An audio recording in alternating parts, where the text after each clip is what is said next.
The day after colleges across the country suspended classes over fears of the coronavirus, Abigail Lockhart Calpito, a freshman from San Antonio, ran across the Harvard campus trying to get answers. Her lectures were being replaced by online classes. Her residence hall was being cleared out.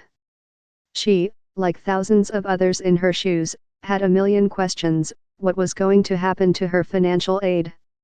Where would she stay? What about her credits? The abrupt disruption of the semester caused widespread concern and a feeling of chaos on campuses across the country. Administrators saw spring break as a chance to reset the clock in the battle against the coronavirus. One after the other, like dominoes, they announced they were suspending classes and asking students to pack up and go. Low-income students wondered whether they could afford to go home. International students had questions about their visas, which usually did not permit online learning. Graduate students worried about the effects on research projects years in the making. Dance, theater, and music students fretted that after months of rehearsals there would be no performances. Seniors were already mourning their commencement, assuming that it, too, would be cancelled, and that the class of 2020 might be together for the last time.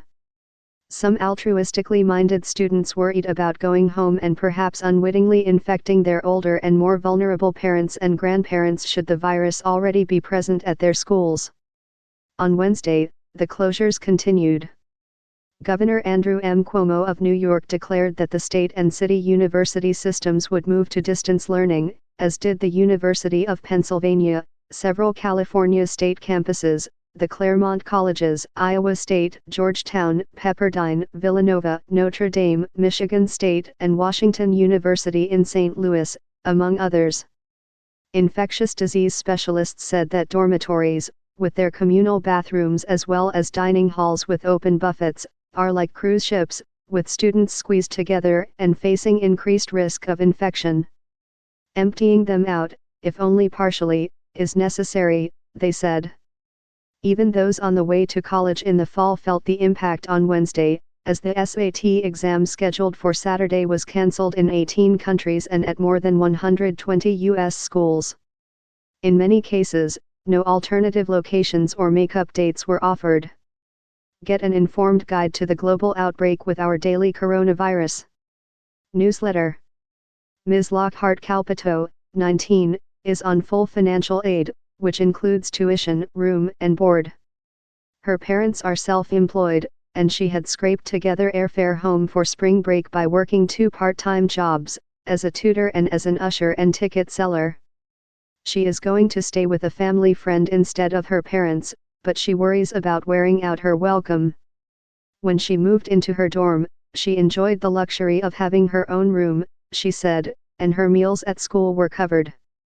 Now though, she has found that the university, so welcoming to students like her, had not thought through the consequences of its decisions about the virus for those without means. It felt, she said, like an eviction notice. Harvard expects us to go home, she said on Wednesday. But home for a lot of us is this campus. As she went from office to office, officials told her apologetically that they had found out about the orders to shut down normal life on campus at the same time that she had, and so had few answers. Private charities and individuals were responding with offers to provide temporary lodging and financial help, she said.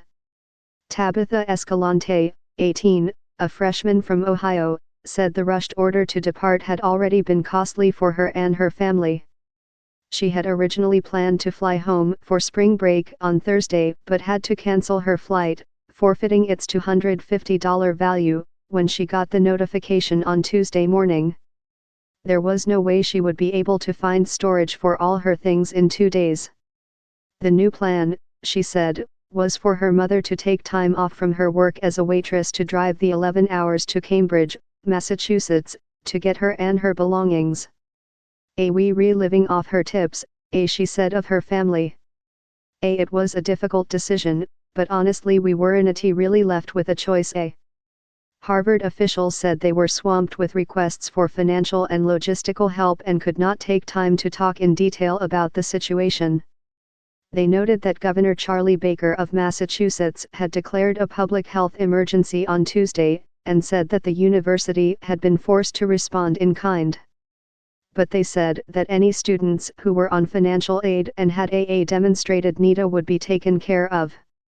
By midday Wednesday, as the pressure built, the university had put out written guidelines for students who receive financial aid, offering to help cover the costs of storing and shipping their belongings. The university said it was stationing staff in dining halls to help with travel booking, and that the amount of financial aid that students were receiving would determine how much of their travel costs Harvard would cover.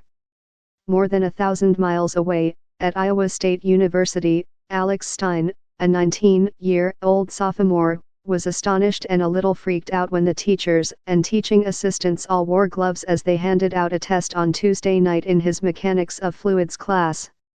They were scared of getting it while passing out the exams, he said.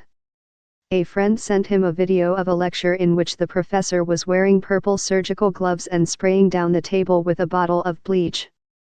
I am not scared of getting sick because I know it's not going to kill me, Mr. Stein, a civil engineering major, said. But I am scared that I might spread it to my grandparents and my parents, and they might have a tougher time of it.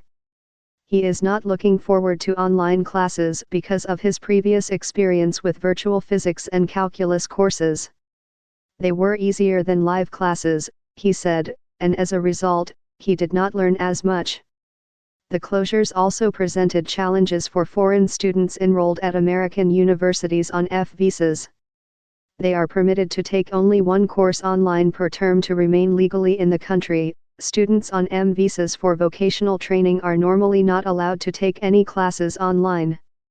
I do not exactly understand how this affects my visa status since we need to be enrolled in classes physically, said Aditya Jain, 21, a senior at Northeastern University who is spending his semester at the Scola S San Francisco branch, where most classes have moved online.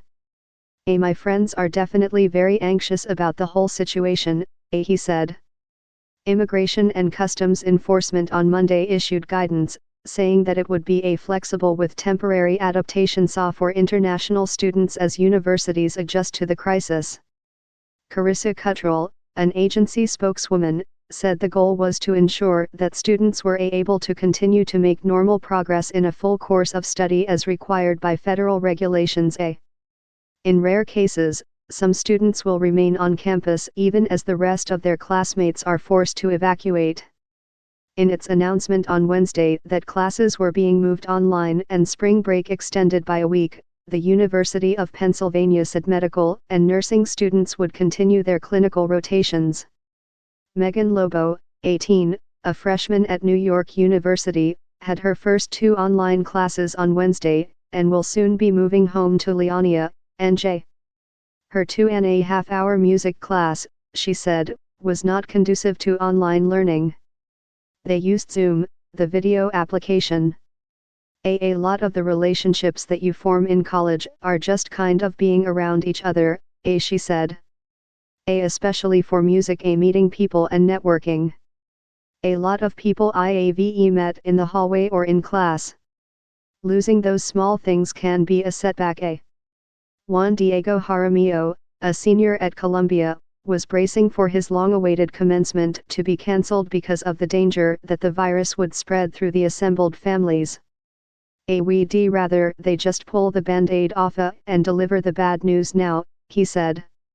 Spring break starts next week for Columbia students, and in the meantime, the campus feels surreal, Mr. Jaramillo, 22, said. Monday was a beautiful day and class was cancelled because of the virus, he said. But the whole quad was full as you'd expect on a spring concert weekend. Everybody was out and enjoying the day off. Reporting was contributed by Kate Taylor, Miriam Jordan, Vanessa Swales and Britton O. A. Daly.